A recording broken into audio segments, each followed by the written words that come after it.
I'm Rachel, and this is my final Friday Reads video of July 2018. I recently got back from vacation, and I'm remembering one of the videos that I made before leaving where I optimistically thought, well, just the day or so after I get back, I'll be able to sit in front of the camera and talk about my reading. It's like I don't know myself at all and how long it takes me to get my ducks in a row. But I have a nice little stack to share with you now, so here we go. I started this one on the plane to San Diego and finished it on the plane back. And this is my favorite of the three that I'm talking about. This is 3 Floors Up by Eshkol Nevo, and I read it as part of my list of fiction published in English in 2017 list of Jewish fiction. It's also translated, I should say, by Sondra Silverston. And this book is divided into 3 parts. It takes place in this apartment building outside of Tel Aviv, and we start with a narrator on the 1st floor, and then we move to a narrator on the 2nd floor, and then to a narrator on the 3rd floor. And it gets even more procedural than it appears, because when we get to this part in the 3rd section, you can see the theme that Nevo is going for. You probably would have understood from the first minute. Your general knowledge was always more accessible than mine.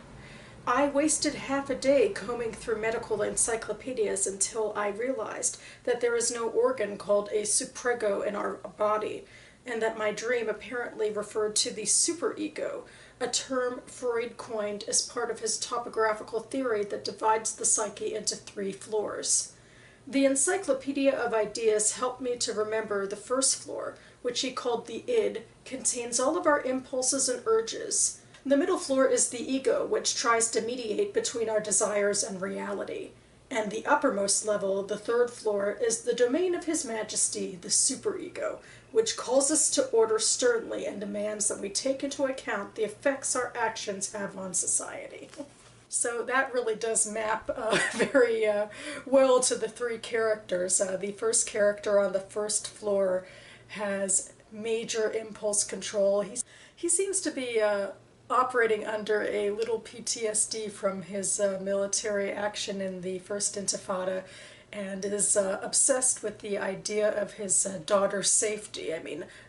Obviously most parents are very caught up in the idea of the safety of their children, but he sees danger everywhere and is particularly paranoid about an elderly neighbor who he ascribes devious sexual behaviors to, and ends up in the course of the story going after this neighbor physically.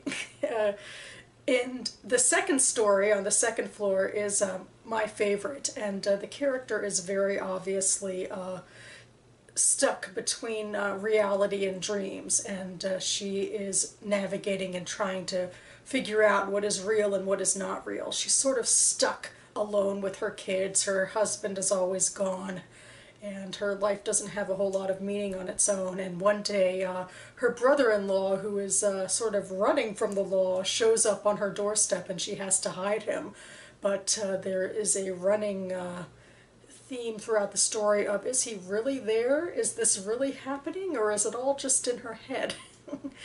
And then the final story about the superego takes place around this retired widowed judge, Devora, who is talking to the ghost of her husband in her story, and she's getting involved in activism in the community.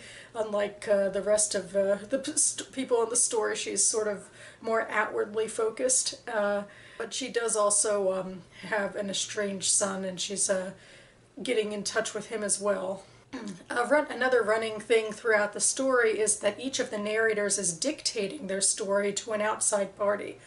Like Arnon, the impulsive father, is talking to a friend after all of the events of his story happen. He's trying to explain himself and his very impulsive actions The middle woman is also writing a letter to a very old friend, trying to ground herself into her sense of who she was before and a sense of reality when it feels like it's slipping away from her. And then finally, Devora is leaving voice messages on an old answering machine to her late husband, trying to, again, suss through a major event in her life. I definitely suggest this book. I think the characters are so richly drawn and the writing is incredibly unique.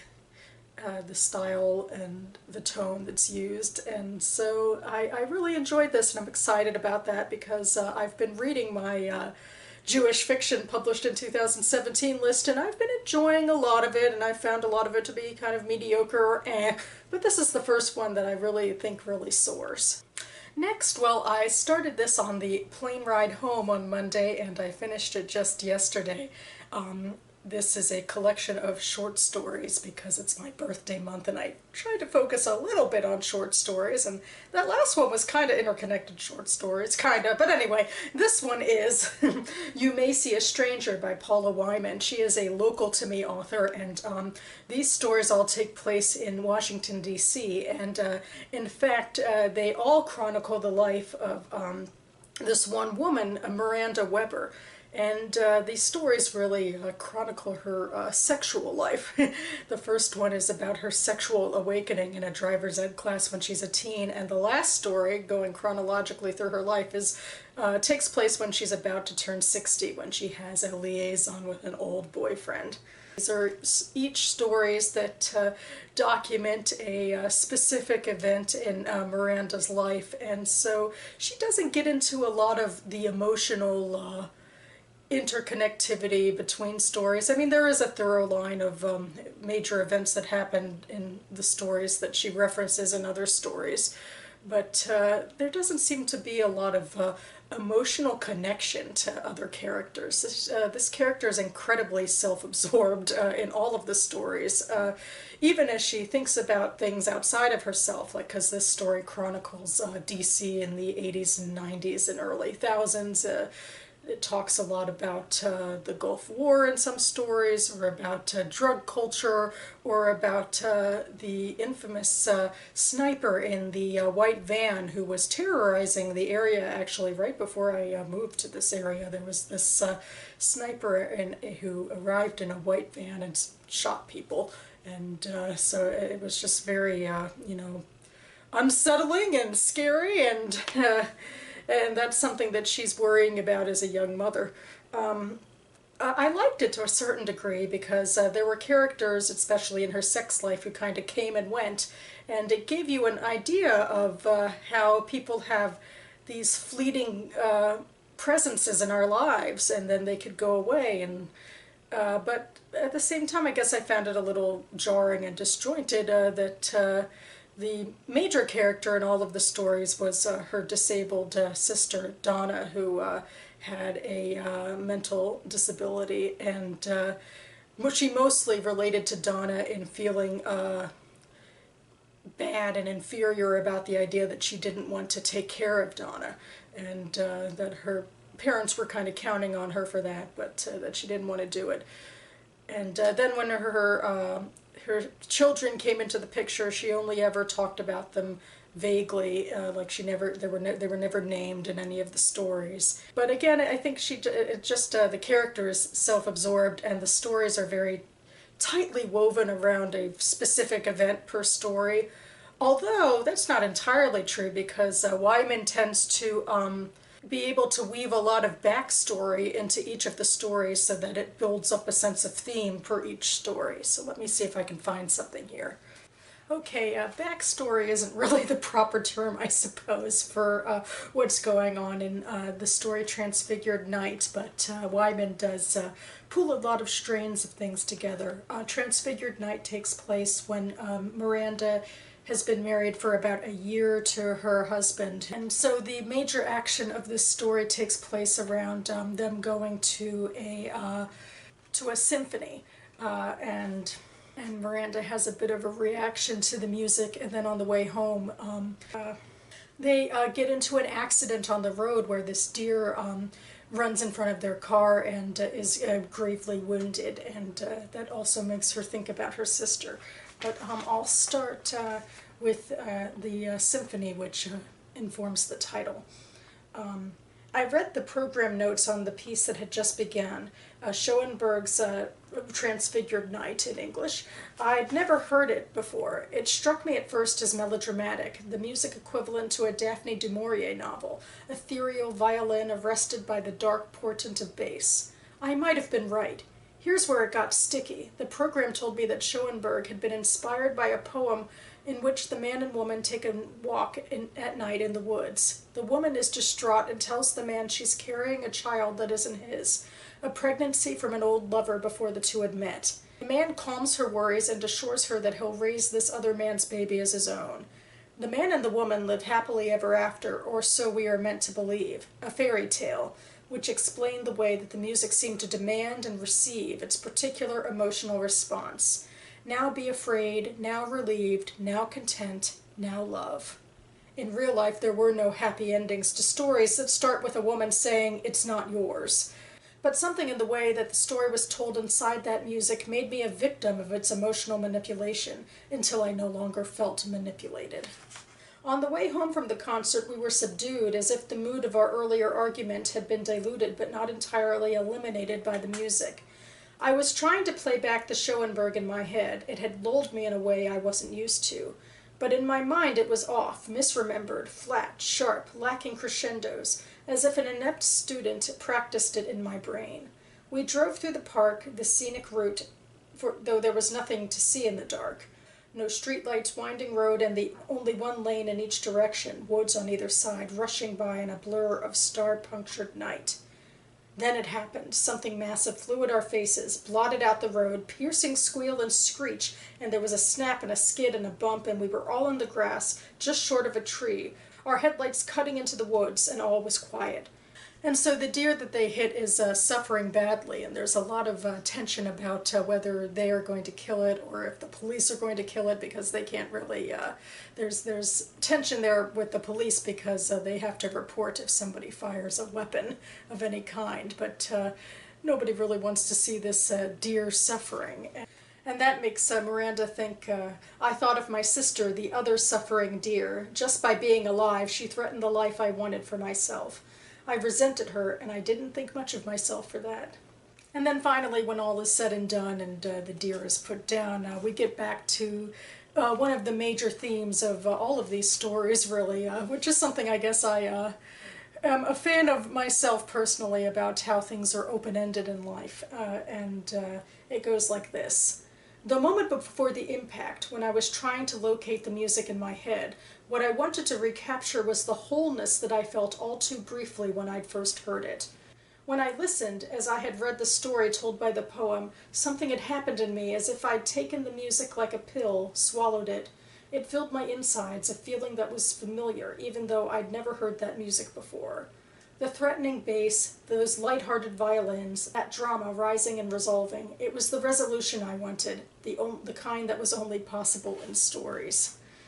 Yeah, none of her stories necessarily have a lot of resolution to them. They're just sort of a lot of problems that crop up, and then there's ways that she tries to make sense of them with what's going on in the past and the present. So yeah, I don't really know entirely what to think of these stories. I'm going to be cutting out a lot of blank space as I try to get my thoughts together, and I like the open-endedness in the writing and the way that she brings multiple themes and threads of story together. But I do feel like there's something that's somewhat ungrounded in these stories. They're just so self-absorbed that none of the other characters necessarily feel real, and I'm not sure exactly what I think about it, because it seems like it could work in short stories where you can focus more on theme, but when they're so connected like this and it's all about this one woman's life, it feels like something's lacking. So that's what I'll go with. That's my final hopeful consensus about this story. I still have to write my Goodreads review too, so hopefully this rambling will help me in that department.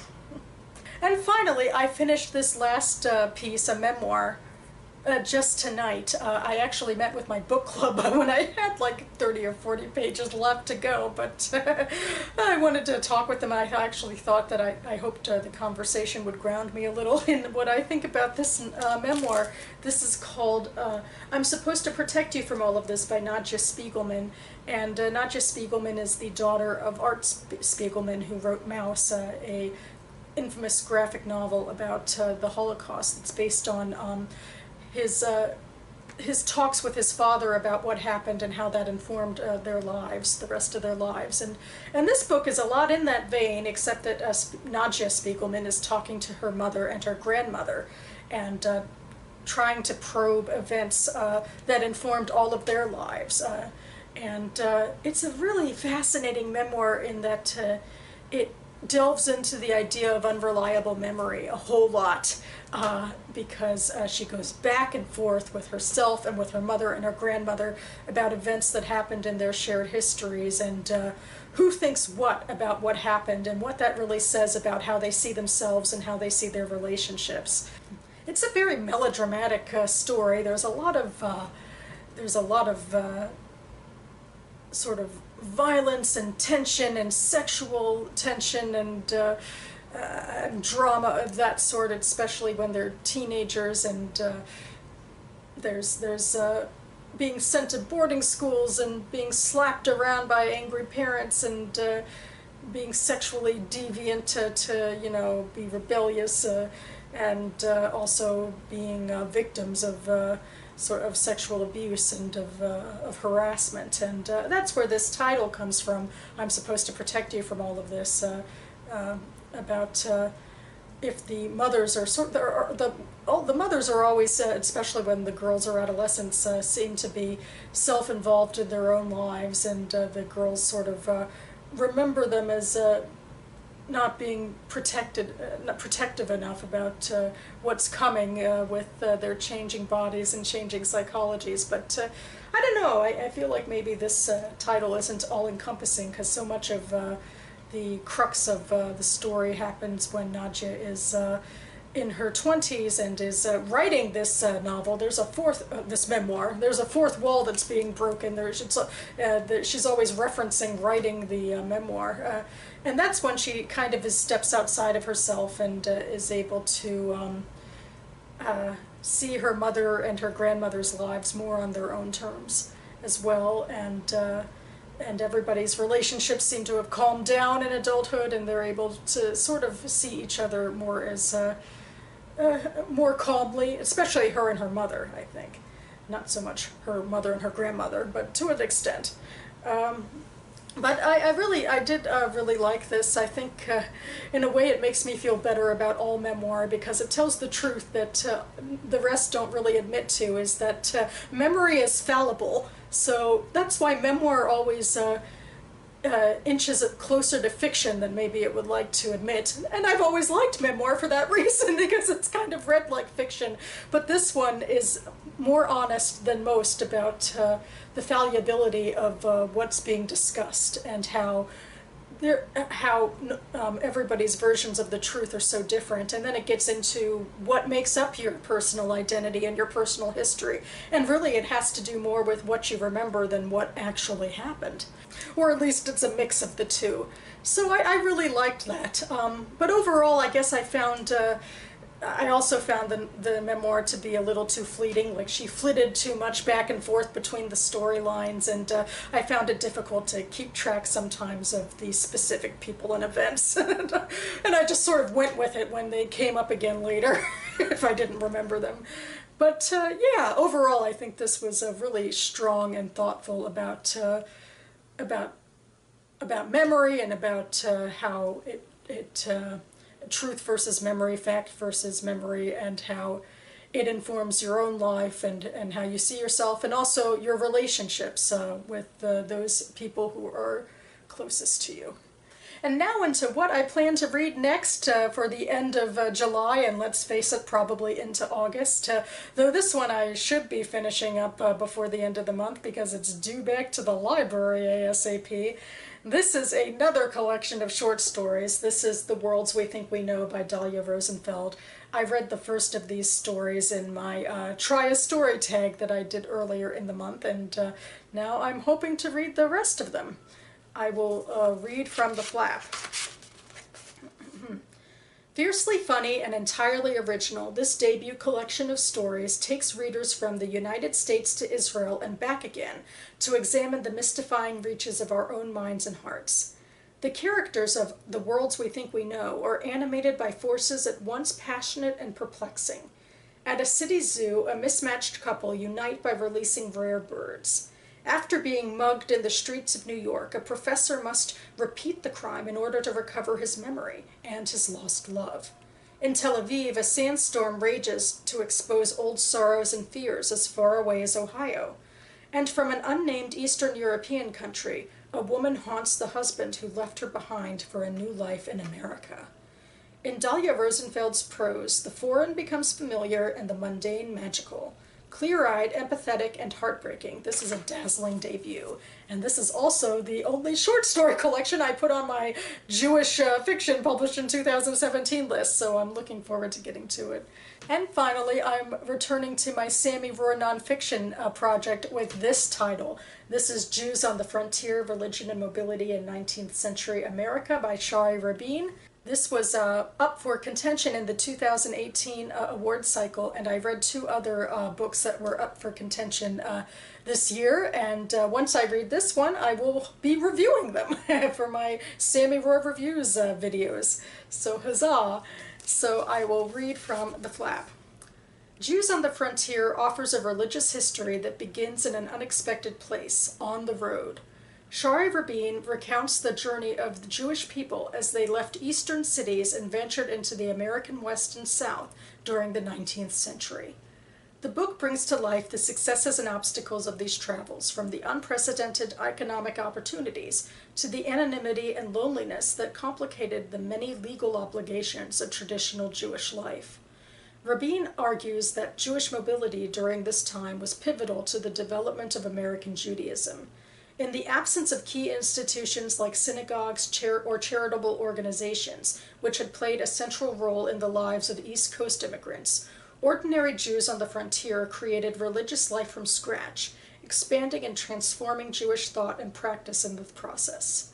Jews on the Frontier vividly recounts the story of a neglected era in American Jewish history, offering a new interpretation of American religions rooted not in congregations or denominations, but in the politics and experiences of being on the move. By focusing on everyday people, the book reveals a more complete view of how American religion has taken shape.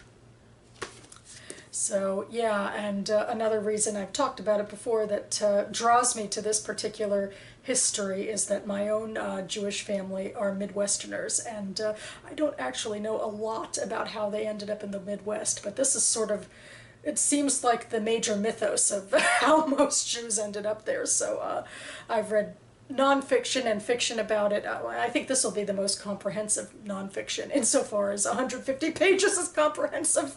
But hey, at least I'll hopefully get through it quickly, because I have trouble with taking forever with nonfiction. And that about covers it for me now, although I'll be back again a couple of times before the month is out, hopefully, to make videos about my vacation, which took place in San Diego for the major Comic-Con convention that happened there last week. And so I have lots of books to show you, and I also did take some video, as I mentioned in another video that I hope to. I took footage of some of the bookish events that were happening there. So I hope that you will enjoy all of that. I will be getting to it this weekend. In the meantime, I hope you all have a great end to your weeks. Thanks so much for watching, everyone, and I'll see you next time.